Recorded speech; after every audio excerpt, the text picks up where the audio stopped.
కొలుసు పార్థసారథి ప్రస్తుతం కూటమి ప్రభుత్వంలో మంత్రిగా ఉన్నారు. మొన్నటి వరకు వైసీపీ హయాంలో మంత్రిగా ఉన్నారు. మొన్నటి వరకు వైసీపీ ప్రభుత్వంలో మంత్రిగా ఉన్న వ్యక్తే ఇప్పుడు ఆ ప్రభుత్వ హయాంలో జగనన్న కాలనీలో అవినీతి జరిగింది అని చెప్పి మాట్లాడడం ఇప్పుడు ఇదే కాస్తంత ఆశ్చర్యం కలిగిస్తున్న అంశం.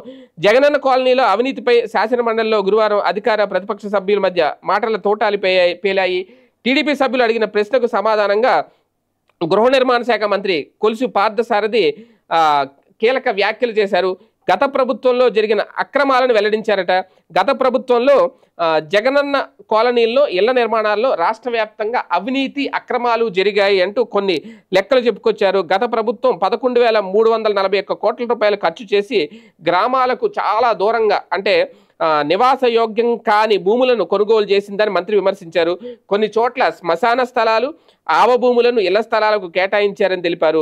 రాష్ట్ర వ్యాప్తంగా జరిగిన అన్ని అక్రమాలపైన విచారణ సాగుతోందని, నివేదిక రాగానే బాధ్యులపై చర్యలు తీసుకుంటామని చెప్పారు. కాకపోతే ఏంటంటే ఈయన డ్యూటీ ఏం చేశారు, ప్రస్తుతం ఈయన గృహ నిర్మాణ శాఖ మంత్రిగా ఉన్నారు కాబట్టి గత ప్రభుత్వ హయాంలో జగనన్న కాలనీలో ఇంత అవినీతి జరిగింది, పనికిరాని స్థలాలు ఇచ్చారు, ఊరు చివరి ఇచ్చారు, పనికిరాని ఇల్లు కట్టారు అనేది ఈయన చెప్తున్న వెర్షన్. కాకపోతే ఏంటంటే మొన్నటి వరకు ఈయన అదే పార్టీలో మంత్రిగా ఉన్నారు. జగన్మోహన్ రెడ్డి గారి హయాంలో ఈయన పనిచేశారు. బీసీ సామాజిక వర్గానికి సంబంధించిన వ్యక్తి కాబట్టి మళ్ళీ ఇప్పుడు అధికారం కోల్పోగానే పార్టీ మారిపోయారు. ఇక్కడ మంత్రిగా అవకాశం వచ్చింది.